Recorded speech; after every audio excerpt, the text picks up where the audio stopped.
The start of the new school year is just around the corner here, which means families are preparing for back-to-school shopping. From pencils to backpacks, it all adds up. Joined now by Chantel Bonneau-Stewart, a wealth management advisor.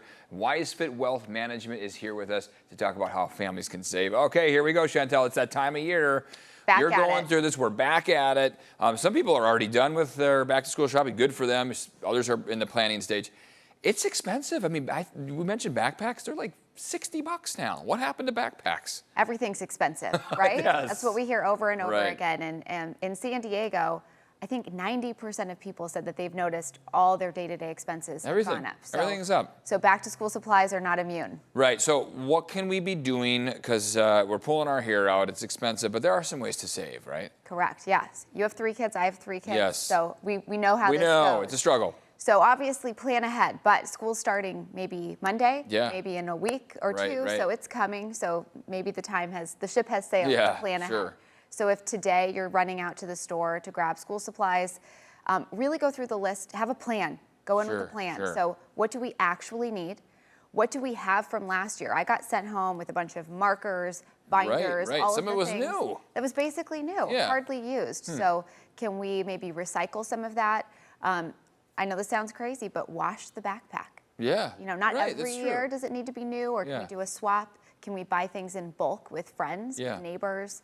And also, Christmas is not far down the road, true, so when we think about all the clothes that they need, kids grow so fast. Oh, we were just right? talking about that. Yes. Yeah, because if we buy them everything, their whole wardrobe, their whole back-to-school thing now, especially for my boys, they're growing so quick in both ways, maybe you don't have to buy out the whole school year worth of stuff now. Correct. Right? Save something for the holidays. Yeah, there you go. Spread out the gift there and maybe get a dual benefit. Yeah, is there any other tips on saving when you're in the store, when you're going through the aisles and everything? So first of all, try and get, if you can, and your kids are old enough, get them involved. Go in with a budget.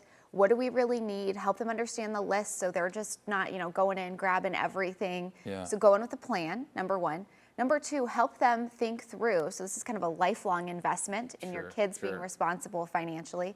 Think through, what do I really need? Which one do I need? If we have this budget, what's my choice? What's the value add for our family? What can we share? So go in with a plan, be clear on your list so you're not just rushing and grabbing a bunch of things. Maybe look ahead, Google around and see if there's discounts at some of the retailers. Sure. They're trying to get you in the store too. The doorbuster sales, the back-to-school sales, that could actually be a little stressful when you hear that because you're like, I got to get it now. Is that the mentality we should have, or?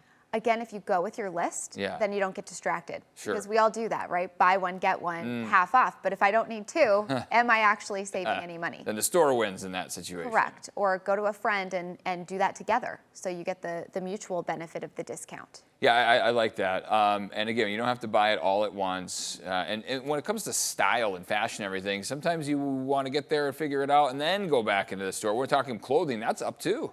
Yes, clothing, shoes, all of those things. I like to have my kids decide the thing that's really important to them. Sure. And then if you can, maybe have them put some skin in the game. Can they do a couple chores around the house so it doesn't maybe save you money, but maybe you get a little benefit out of it and teach them the value of working for something. So you can get some added long-term investment. There's some apps on resale apps for maybe clothes that weren't. Is that a way to maybe help out a little bit? Absolutely. Offset. My son's been exploring with that. Exactly. You could give them the responsibility of maybe cleaning it, taking a picture, helping get their buy-in to it. But resale apps, absolutely. Also, for the older kids, starting to talk about economics, financial responsibility, right? Get them in that process. That's almost like a class before the class here. It is. It's reality. Right. Because things get more expensive over time. We all have limited budgets. Our kids are going to grow up one day and hopefully be on their own, be making their own financial choices. So how do we help them be wise?